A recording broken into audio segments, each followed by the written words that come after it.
Good afternoon, Lana. It's Wednesday. Today, we're gonna talk about Squid Game. If you haven't been living under a rock for the past, I don't know, like month to what is September 18th, you probably heard about Squid Game. You know, that show with the M16 wielding, murdering shy guys with the strange PlayStation buttons on their masks. For whatever reason, I still can't figure it out. But you told me that you really like it. So Lana, I want you to tell me all about Squid Game and what's so nice about it, because I'm only on episode 2 and frankly, man, I have a really bad attention span. Every time I watch Squid Game, I'm like really into it, but then I think about something else that I probably should be doing, and I start doing that, leaving Squid Game in the dust and me feeling like which, you know, I guess such is life. Seriously though, I think it really sucks that nowadays I can't go on the internet without spoiling something as popular as this just by searching up the name. I mean, I put in Squid Game and it's like all character deaths, and I'm like, all of them? Did they all die? Like, you can never avoid the spoilers.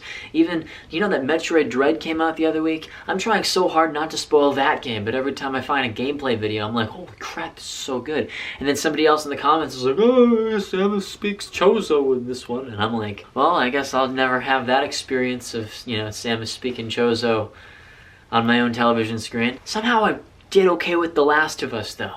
That game, on the other hand, I played the day it came out. But The Last of Us 2, good game. Fuck you. I don't know, so far I've only watched 2 episodes, but at the end of episode 1, when everyone was playing red light, green light, I have to say, man, great reaction. If I were playing a game like that, or with like 500 other people in debt, and it's like, oh, you gotta play a game, and if you're eliminated, I don't know, you lose. Cause, you know, when someone, like when you're in gym class and your gym teacher's like, oh, you can't play anymore because you got hit with a red ball, whatever.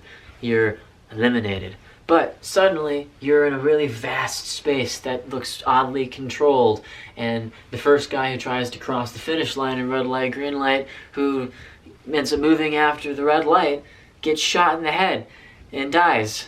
And you notice that anybody else who moves also gets shot and dies. And you're like, oh, I didn't sign up for this shit. Technically you did.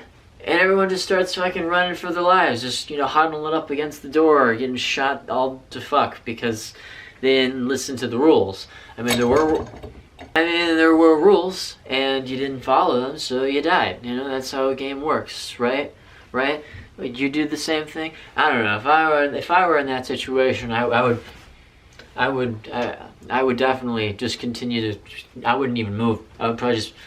So, Lana, please, tell me, if you were in a situation like that, would you yourself move just like everybody else? Would you just hurl up in the corner and get shot by the machine guns and fucking upper walls, or would you win? Pretty amazing time that we live in now, huh? Yeah, it's just amazing now that there are streaming services where you can watch entire movies with a $9 subscription every month, and you just have a whole catalog for you. I mean, 10 years ago, you had to be insane. Anyone remember Blockbuster? You definitely remember Blockbuster. You know how you'd go there, maybe you'd rent a game, or you'd rent a movie, and you had to make sure that you didn't destroy it or damage the thing, and then you'd go back the next day disappointed that you watched that movie. Now you could just click on anything that you want on Netflix, and if it sucks, you just click out. You just pull out. It's the pull-out method. It's just weird because we live in an age where, you know, you can't not think about YouTube, Instagram, Facebook, or OnlyFans, and it's a new era that we're living in, Lana. So I wanted to know, what do you like about the show so much? Is it introduce you to Korean culture? Do you want to learn Korean now? Do you not want to learn Korean?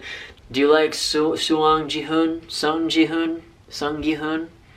See, I don't know any Korean, so I'm definitely butchering that. I'm sorry, okay? Look, this is coming from a guy who actually knows other languages that, you know, you probably don't speak yourself.